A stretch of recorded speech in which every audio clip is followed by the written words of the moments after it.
C'est ton gars Vantard qui revient une fois de plus again and again te balancer cette dose, ce nectar survitaminé. Va chercher ton bavoir, mets-le bien en place, car tu sais que tellement c'est bon, onctueux, délicieux, tu vas t'en foutre partout et tu vas dégueulasser ton tricot tout neuf. Ne t'inquiète pas, dans cette vidéo, il n'y a pas de spoil.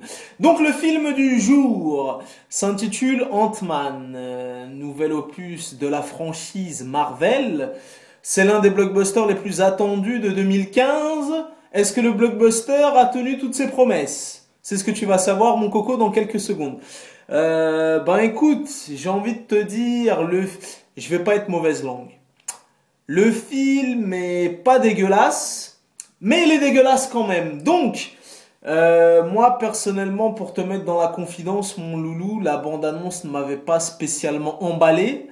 J'ai envie de te dire que la bande-annonce de Batman vs Superman qui sort l'année prochaine m'a plus emballé, ou la bande-annonce des 4 Fantastiques réalisée par le réalisateur de Chronicle avec ma man Michael B. Jordan m'a beaucoup plus emballé. La bande-annonce de Ant-Man m'avait pas spécialement transcendé et c'était pas spécialement un film que j'attendais.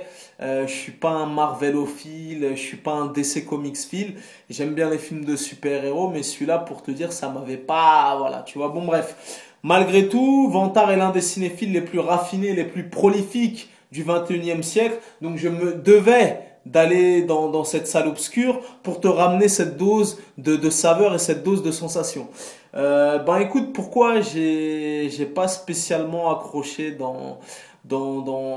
concernant Ant-Man, ils ont trop tiré sur la corde humour.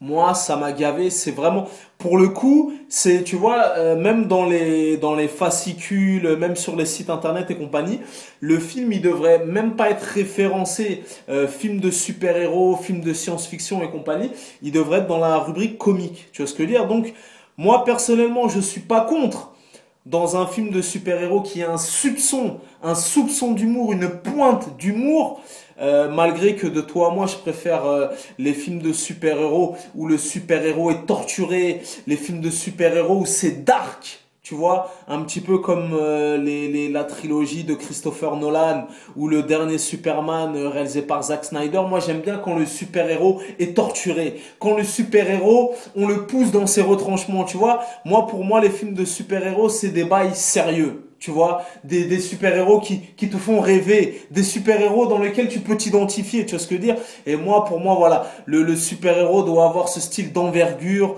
ce style de charisme, ce style de panache, et pas là pour le coup, mon gars, oh là là. Quand je te dis c'est un film comique, toutes les 5 minutes, les gens se roulaient par terre à gorge déployée. C'est un film comique, c'est vraiment abusé. Ils ont trop tiré sur la corde. Et pour moi, après, je trouve que ça dénature le film de super-héros en lui-même, tu vois. Donc, je suis pas contre. Je suis pas totalement hermétique. Une petite pointe d'humour de ci, de là. Comme dans le premier Avenger, quand Loki, il faisait « Je suis le prince des ténèbres !»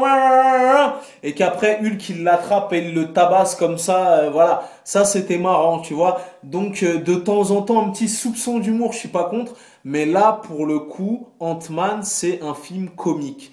C'est un film de super-héros pour les petits, de 6 à 12 ans. Un espèce de film de super-héros édulcoré, avec des couleurs un peu flashy et compagnie. Mais en tout cas, voilà, c'est pas un film de super-héros qui va marquer son temps. Voilà, parce que tu vois, les films de super-héros sortent à un rythme tellement effréné.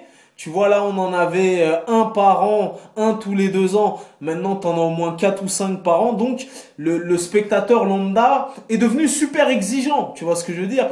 Moi, je l'ai comparé à des Captain America, à plein de, voilà, tu vois. Et pour moi, celui-là, Ant-Man, c'est pas un film sérieux. C'est un film comique. C'est un truc guignol et compagnie.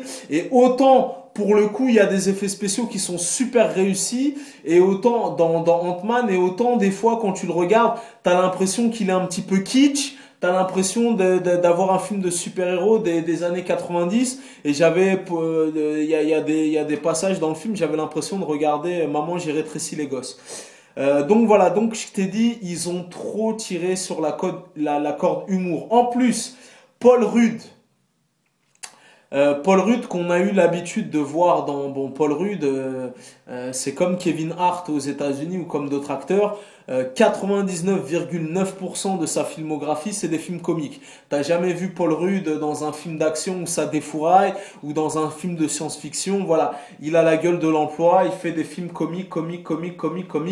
C'est son voilà ou des comédies romantiques. Voilà, donc c'est comme si en voyant ce film, je me suis dit c'est comme si demain tu vois Gad Elmaleh dans un film Marvel, tu vois, ou dans Avenger 3 ou voilà, la mayonnaise ne prendra pas. Tu vois ce que je veux dire? On a tellement l'habitude de le voir dans le registre comique que même en faisant des efforts et compagnie, donc voilà, Paul Rudd dans un rôle de super-héros, ça prend pas. Il a pas le charisme nécessaire, il a pas l'envergure nécessaire. Et en plus, j'ai envie de te dire que Paul Rudd, c'est pas un mauvais acteur, hein, c'est un bon acteur, mais un bon acteur de comédie. Et Paul Rudd, il me semble qu'il a un peu plus de la quarantaine. Dans le film, tu verras, il doit mesurer 1m53 ou 1m54.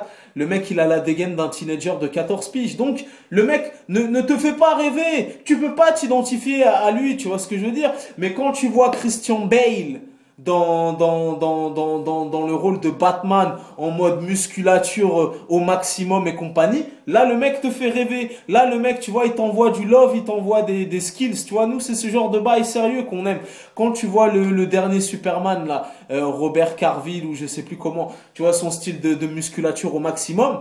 Là, le mec te fait rêver, il t'envoie du love, il t'envoie des skills, et tu vois ce que je veux dire? Parce que ouais, c'est bien de faire un style, oui, le super-héros est un mec lambda, tu peux t'identifier, tu te prends d'empathie, il a des problèmes comme toi et compagnie, mais bon, il faut quand même que le super-héros, il a ce style d'envergure, il a ce style de charisme, il faut qu'il te fasse rêver. Donc voilà, à l'arrivée, pour moi, c'est pas comment ça s'appelle, un blockbuster qui a tenu ses promesses, surtout que le film est composé d'un casting de seconde zone. Voilà, j'ai pas aimé la bande originale du film, j'ai pas aimé le scénario, le casting, je t'ai dit, il casse pas des briques, c'est plus un casting de seconde zone.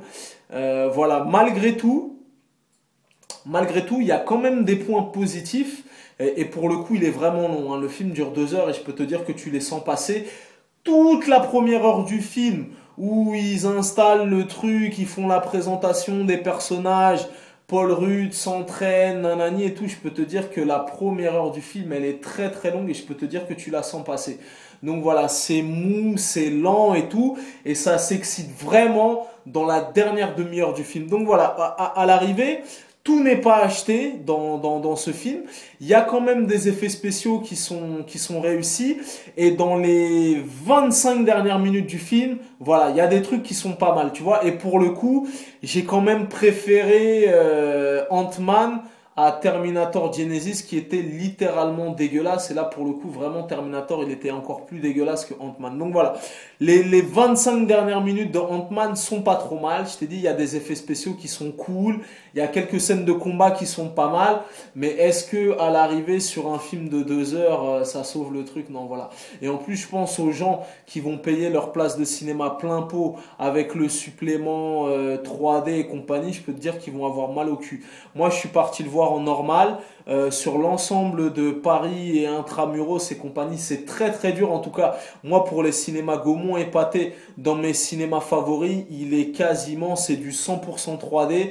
J'ai trouvé un cinéma où il y avait 2 séances en normal sans la 3D. T'avais une séance à 1 heure et une séance à 19 heures. Donc voilà, à l'arrivée, je t'ai dit, c'est moyen, tu vois. Je t'ai dit, je vais pas le traiter comme j'ai traité Terminator, mais je t'ai dit, à l'arrivée, ils ont trop tiré sur la corde d'humour. C'est long, casting de seconde zone, scénario en mousse, et il y a vraiment pas beaucoup d'action. Tu vois, vraiment, je t'ai dit, ça commence à s'exciter un petit peu dans la dernière demi-heure du film, sinon c'est vraiment long. Donc je t'ai dit, il aurait pu être cool, hein.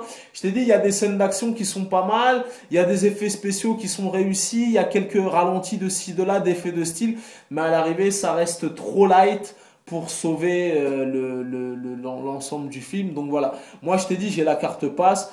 Moi, je pense aux gens qui vont y aller peut-être aujourd'hui, demain, ou qui vont y aller ce week-end entre potes, qui vont payer leur place plein pot. Donc déjà qu'une place de cinéma plein tarif sans la 3D, c'est presque 12 euros. Donc là, plein pot, ils vont payer peut-être 13 balles ou 14 balles. Ils vont prendre le popcorn, ils vont prendre le iced tea parce qu'en plus, ça va être la canicule reprend dès mercredi. Tu vas t'en sortir pour une histoire de 30 euros ou 40 euros. Je peux te dire que ça va te faire mal au cul et que tu n'auras pas un retour sur investissement et que ça va te laisser un goût amer et que ça va te laisser sur ta faim. Donc moi, personnellement, c'est pas un film que je vous conseille. Pour moi, le film n'a pas rempli le cahier des charges. C'est pas un blockbuster digne de ce nom. Moi, maintenant, j'attends les vrais bails sérieux. J'attends les 4 Fantastiques. J'attends le nouveau Mission Impossible. Le Batman qui V6 Superman. Mais pour moi, c'est pas, voilà. Moi, pour moi, le seul blockbuster qui a rempli sa mission en 2015, c'est Mad Max. Voilà. C'est vraiment le seul blockbuster qui m'a régalé. Après, ce n'était que pacotille, facétie et bullshit. Voilà. Tu connais ce dicton légendaire, les goûts et les couleurs, ça ne se discute pas. Si t'as la vie de vantard, c'est toujours le bon. En tout cas, en ce qui concerne Ant-Man, c'est très très light. Voilà. Et en plus, j'en discutais avec un de mes potes, un de mes collègues de taf. Si en plus, par la même occasion, tu n'aimes pas Paul Rudd, tu vois, parce que bon, Paul Rudd, c'est un bon acteur comique, mais il fait pas l'unanimité, bah alors là, pour le coup, ne va même pas le voir, parce que putain, qu'est-ce que tu vas être déçu, je t'ai dit. Le mec n'a pas d'envergure, il fait pas rêver, il a pas de swag, il a pas le panache de Tony Stark, il a pas la musculature de Christian Bale. Le mec, je t'ai dit, il fait pas rêver. Il a plus de 40 piges, tu le regardes dans le film, on dirait un teenager de 14 piges. Et même la meuf de Evangeline Lilly, là, la meuf de Lost, elle lui met des tartes dans la gueule comme ça, comme si c'était un petit... Comme ça, allez, vas-y, va faire tes devoirs, tu vois.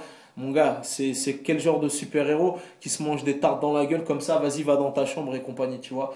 Donc je t'ai dit, à l'arrivée, très très déçu, voilà. Bon, je m'attendais pas spécialement à un truc de ouf, mais je t'ai dit, c'est vraiment très très très très léger pour aller pousser les portes d'une salle obscure pour aller le voir. Voilà, c'était ton Gavantard, peace and love.